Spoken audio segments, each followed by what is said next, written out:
Salut à toutes et à tous et bienvenue dans ce nouveau numéro de Top Sport. On va parler de football notamment dans cette émission. Vous le voyez derrière moi, nous sommes à Colmar avant le grand derby alsacien de ce week-end entre les deux clubs alsaciens du national.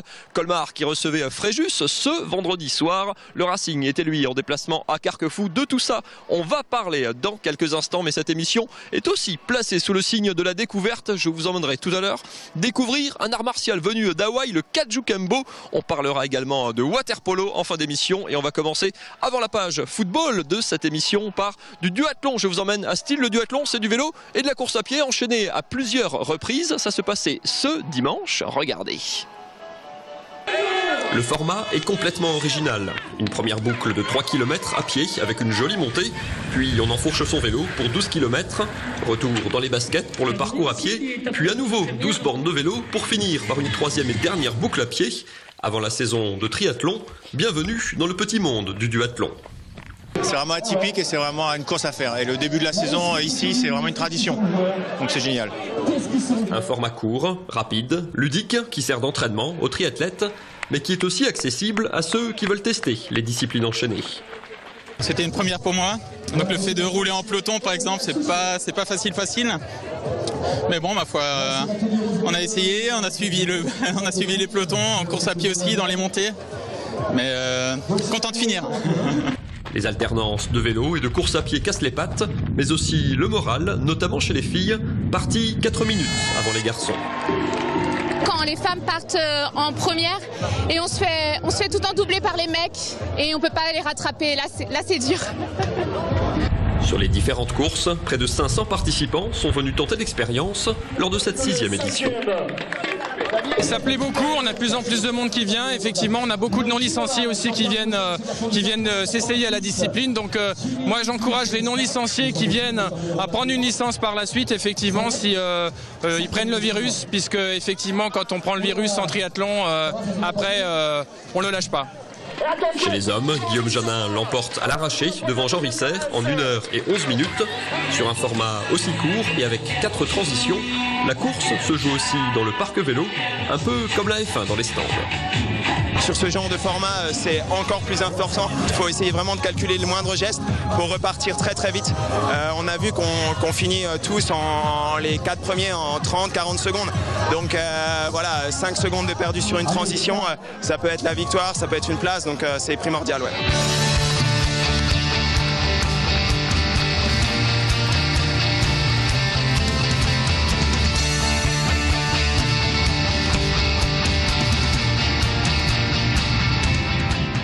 De retour sur la pelouse du stadium, ici à Colmar, on va ouvrir la page football de cette émission avant le grand derby de ce vendredi à la Méno. Si ça devient très compliqué pour le Racing Club de Strasbourg, ça va toujours plutôt pas mal pour Colmar qui a néanmoins concédé le match nul ici contre Fréjus 0-0 ce week-end. On va bien sûr parler de la saison des Verts du derby qui approche avec notre invité dans quelques instants.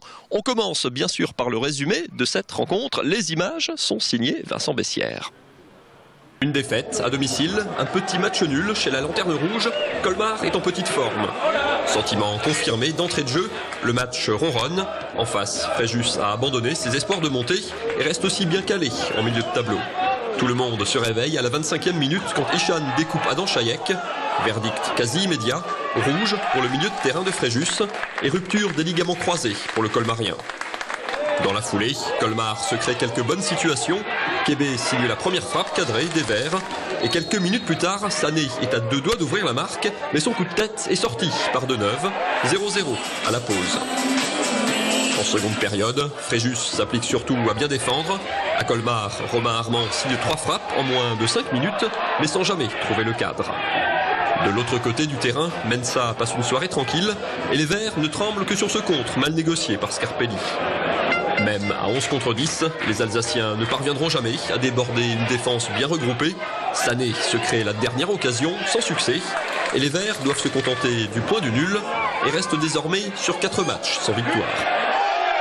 Pas de conséquences au classement, les SRC restent 8e avec 37 points, soit 8 longueurs d'avance sur le premier relégable. Car tout en bas, la situation du Racing devient plus que critique. Battu 1-0 à Carquefou dans les dernières minutes, les Barinois voient leurs adversaires s'envoler Les victoires de Luçon, d'Amiens et du Poiré mettent désormais le maintien à 7 points. Loin, très loin, pour une équipe qui a perdu 6 de ses 7 derniers matchs. Avec Damien Hoth, l'entraîneur des SR Colmar. Damien, pour ceux qui ne le savaient pas encore, jouer 11 contre 10, c'est pas toujours un avantage. En fait, ça donne des drôles de matchs comme ce soir. Ça donne des drôles de matchs. Par contre, c'est quand même un avantage non négligeable. Et c'est un avantage qu'on n'a pas su exploiter ce soir. C'est décevant. Voilà, parce qu'il aurait fallu trouver des étincelles. Il aurait fallu mettre un feu qu'on n'a pas su mettre. Voilà, donc on est déçus de ce résultat nul. Colmar un petit peu entre deux autres depuis quelques matchs, fait du surplace, alors avec une forme de confort parce que vous avez de la marge encore sur la zone rouge, trop loin pour espérer jouer le haut de tableau. C'est une période un petit peu curieuse, un petit peu entre deux eaux en fait. Bah là on y est définitivement. Il aurait fallu une victoire pour espérer attraper un peu le haut de tableau. Là maintenant on y est, donc maintenant il va s'agir pour nous de consolider notre place au milieu et d'assurer un maintien serein. Voilà, sur place, ça serait du surplace si on perdait. Par contre, on prend des points. Donc en national, de toute façon, tant que tu prends des points, même si on avance pas vite, on avance. Donc on se satisfait pas de ce point-là, mais on en a quand même pris. Voilà. Il y a une forme de frustration, enfin on le sent dans votre attitude parce que... Pas frustration, déception. Ouais, parce que on peut s'attendre à... Il faut qu'on soit plus ambitieux que de faire match nul, certes contre une grosse équipe de Fréjus, mais peu importe.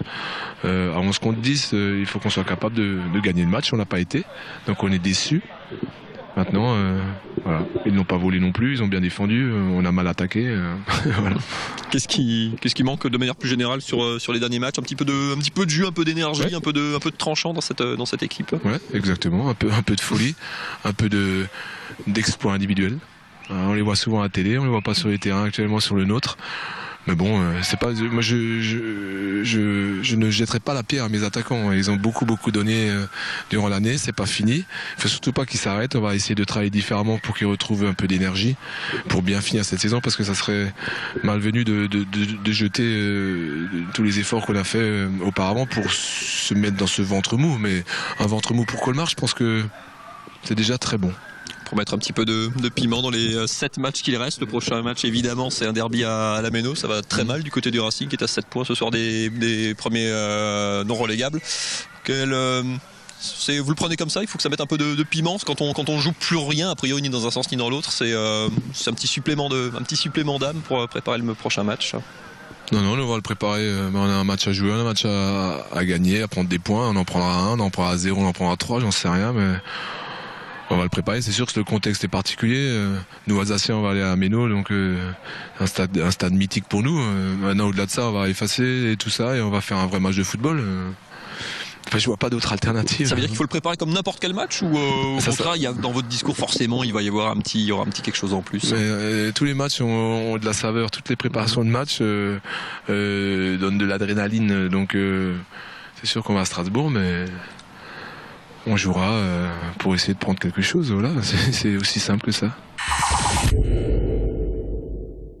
Et ce derby entre le Racing et Colmar, vous pourrez le retrouver en différé dès vendredi soir minuit sur l'antenne d'Alsace 20. J'aurai le plaisir de vous faire vivre cette rencontre aux côtés de Fernand Weber. Voilà pour la page football, direction le Pacifique. Rien de moins pour la suite de cette émission, à la découverte d'un art martial venu de l'île d'Hawaï. Ça s'appelle le Kajukembo, un peu plus près de nous. Un des rares clubs français à le pratiquer se trouve dans la région. Ça se passe du côté d'Altkirch. Regardez. K pour karaté, Ju pour judo et jujitsu, Ken pour kendo et Bo pour boxe.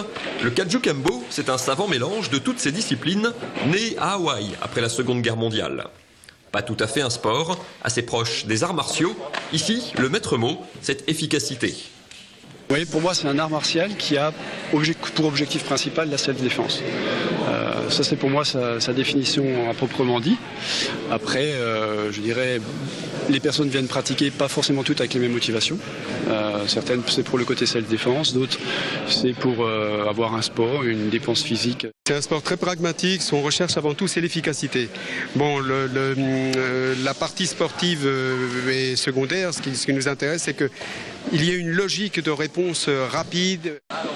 Les techniques sont un ensemble de parades et de ripostes, codifiées comme dans les arts martiaux traditionnels. Il faut être rapide, précis, et la difficulté c'est d'arriver à vouloir faire vite, bien, sans faire mal à son partenaire. Donc au début on a un petit peu de mal à se régler, mais une fois qu'on s'est réglé, c'est vraiment un vrai plaisir, quoi. Et les coups sont portés. Mais ici, pas question de vrai combat ou de compétition. Bien maîtrisés, les techniques et les coups sont bien trop dangereux. Parmi les 40 participants ce jour-là, des hommes, des femmes de 18 à plus de 60 ans, passés pour certains par d'autres arts martiaux.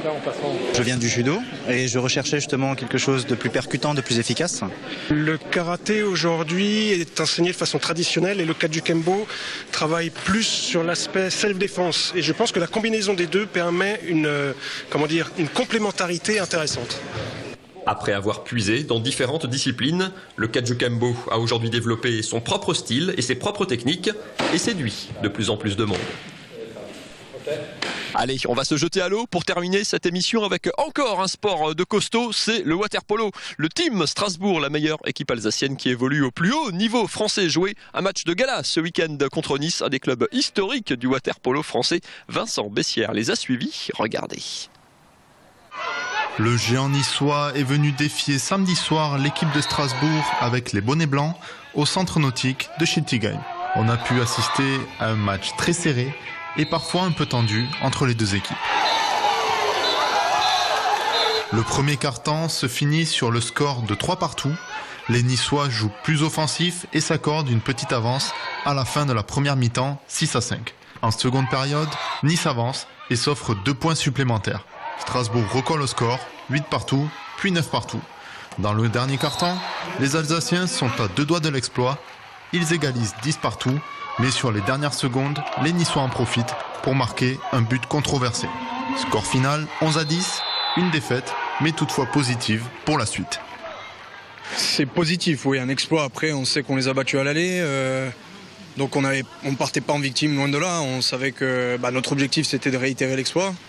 Malheureusement, ce soir, on perd un but. Voilà, c'est rageant, mais encourageant pour la suite. Un match encourageant pour la suite, mais voilà quelques temps que Strasbourg est frustré par les décisions arbitrales. La défaite est d'autant plus dure à encaisser. Ouais, c'est là les durs à encaisser, comme certaines défaites, ça doit faire la 7e qu'on perd un but. Ou ça doit faire au moins sur 7, au moins la 3e ou la 4e, on perd sur des décisions arbitrales. Donc ça commence à être très très dur. Cette saison, le team Strasbourg tient souvent tête au grand nom du championnat. Une victoire face à Nice au match aller et quelques défaites très serrées face à Marseille, Montpellier ou encore Sète. Le niveau du club ne cesse de surprendre. L'objectif à présent est d'atteindre la 5e place pour se rapprocher du niveau des champions du water-polo français. Top Sport, c'est terminé pour cette semaine. On se retrouve bien sûr jeudi pour Club Racing, vendredi soir minuit pour le derby en intégralité sur Alsace 20. Les horaires des rediffusions du week-end s'affichent en bas de votre écran et bien sûr lundi prochain 19h40 pour une nouvelle émission. Excellente semaine à toutes et à tous. Salut.